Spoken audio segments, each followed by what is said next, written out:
نائب وزیر اعظم و وزیر خارجہ اسحاق ڈار نے کہا ہے کہ پاکستان چین اور امریکہ دونوں کے ساتھ مضبوط تعلقات رکھنا چاہتا ہے لیکن کسی عالمی بلاک کا حصہ نہیں بنے گا۔ نیو یارک میں پاکستانی کمیونٹی سے خطاب کرتے ہوئے انہوں نے کہا کہ امریکہ کے ساتھ تعلقات کو چین سے دوستی کے تناظر میں نہ دیکھا جائے۔ انہوں نے زور دیا کہ اقوام متحدہ اور OIC کو فلسطین اور کشمیر کے حل کے لیے بیانات سے آگے بڑھ کر عملی اقدامات کرنا ہوں گے۔ اسحاق ڈار نے کہا کہ OIC کا کردار اب علامتی نہیں فیصلہ کن ہونا چاہیے اور دو ریاستی حل ہی فلسطین کا پائیدار حل ہے۔ اسحاق ڈار کا کہنا تھا کہ پاکستان بھارت سے امن چاہتا ہے اور بات چیت کے لیے تیار ہے۔ کشمیر کا حل خطے میں ترقی، سیاحت اور سرمایہ کاری کے راستے کھولے گا۔ انہوں نے بتایا کہ ایران اور اسرائیل کے درمیان کشیدگی کم کرانے کے لیے پاکستان سفارتی کردار ادا کر رہا ہے اور ایرانی صدر کا جلد دورہ متوقع ہے۔ عالمی دباؤ اور قحط کے بڑھتے خدشات کے بعد اسرائیل نے غزہ کے 3 علاقوں میں روزانہ 10 گھنٹے کے لیے عسکری کارروائیاں روکنے کا اعلان کیا ہے۔ یہ عارضی جنگ بندی غزہ سٹی، دیر البلا اور المواسی میں پاکستانی وقت کے مطابق دوپہر 12 سے رات 10 بجے تک نافذ ہوگی۔ اسرائیلی حکام کا دعویٰ ہے کہ فضائی اور زمینی رستوں سے امداد پہنچائی جا رہی ہے، جبکہ مخصوص راستے بھی شہریوں اور امدادی قافلوں کے لیے کھلے رہیں گے۔ دوسری جانب اقوام متحدہ اور امدادی اداروں نے ان دعووں پر تحفظات کا اظہار کیا ہے۔ UNRWA کے سربراہ کے مطابق فضائی امداد نہ صرف مہنگی بلکہ بعض صورتوں میں جان لیوا بھی ثابت ہو سکتی ہے۔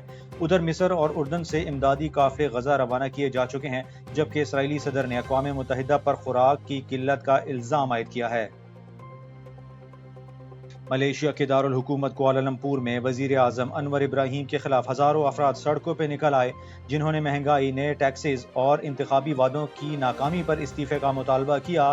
پولیس کے مطابق مارچ میں 18,000 کے قریب افراد شریک ہوئے، جن میں طلبہ، کارکن اور عام شہری شامل تھے۔ احتجاج آزادی اسکوائر پر اختتام پذیر ہوا، جہاں حزب اختلاف رہنماؤں نے حکومت پر شدید تنقید کی۔ مظاہرین نے انور استعفیٰ دو کے نعرے لگائے، جبکہ سابق وزیر اعظم مہاتیر محمد نے بھی شرکت کی اور انور پر سیاسی طاقت کے غلط استعمال کا الزام لگایا۔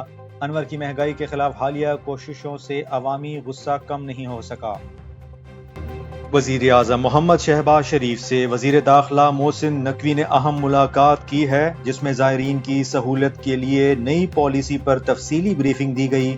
وزیر اعظم نے اس موقع پر وزیر ہوابازی کو ہدایت کی ہے کہ زائرین کے لیے فوری طور پر خصوصی پروازوں کا انتظام کیا جائے تاکہ ان کے سفر میں آسانی پیدا ہو۔ ملاقات میں بلوچستان کی سیکورٹی صورتحال کا بھی جائزہ لیا گیا اور وزیر اعظم نے گوادر میں سیف سٹی منصوبے پر جلد از جلد کام کرنے کی ہدایت جاری کی ہے۔ حکومت کا مقصد زائرین کی سہولیات اور سیکورٹی کو بہتر بنانا ہے۔ GC یونیورسٹی لاہور میں DGISPR کا جوشیلا استقبال۔ DGISPR لیفٹیننٹ جنرل احمد شریف کی آمد پر طلباء کا قومی جذبہ دیدنی تھا۔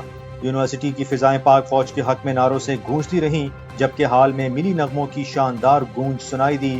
طلباء نے حب الوطنی سے لبریز انداز میں آپریشن بنیان المرصوص کی کامیابی پر پاک فوج کو خراج تحسین پیش کیا۔ DGISPR نے نوجوانوں کے اس جوش و خروش کو سراہا اور قومی استحکام میں نوجوان نسل کے کردار کو اہم قرار دیا۔ اس دورے نے طلباء میں عسکری اداروں کے ساتھ یکجہتی کا مضبوط پیغام دیا۔ فیلڈ مارشل سید عاصم منیر نے اسلام آباد میں regional chief of defence staff conference سے خطاب کرتے ہوئے کہا ہے کہ علاقائی امن و استحکام کے لیے مشترکہ تعاون ناگزیر ہو چکا ہے۔ انہوں نے کہا کہ سرحدوں سے ماورا خطرات اور ہائبرڈ چیلنجز کے موجودہ دور میں تصوراتی مکالمے اور باہمی اعتماد کی اہمیت مزید بڑھ گئی ہے۔ اس کانفرنس میں امریکہ، قازقستان، کرغزستان، تاجکستان اور ازبکستان کی اعلیٰ عسکری قیادت نے شرکت کی۔ کانفرنس کے شرکاء نے امن، خود مختاری، مشترکہ سیکیورٹی چیلنجز اور دہشت گردی جیسے مسائل سے نمٹنے کے عزم کا اظہار کیا۔ پاک فوج کے مطابق یہ تاریخی رابطے خطے میں سیکیورٹی تعاون اور دفاعی سفارتکاری کو فروغ دینے کی جانب ایک اہم قدم ہے۔ امریکہ کے شہر ڈینور میں بوئنگ 737 طیارے میں آگ کے خدشے کے باعث ایمرجنسی انخلا کیا گیا۔ ایوییشن حکام کے مطابق طیارے کے لینڈ گیئر میں ممکنہ خرابی اور دھواں اٹھنے کے بعد 173 مسافروں اور عملے کو سلائیڈز کے ذریعے طیارے سے باہر نکالا گیا۔ واقعے میں کسی قسم کا جانی نقصان نہیں ہوا۔ فائر ڈپارٹمنٹ نے موقع پر پہنچ کر فوری طور پر آگ پر قابو پا لیا۔ حادثہ پرواز سے پہلے پیش آیا۔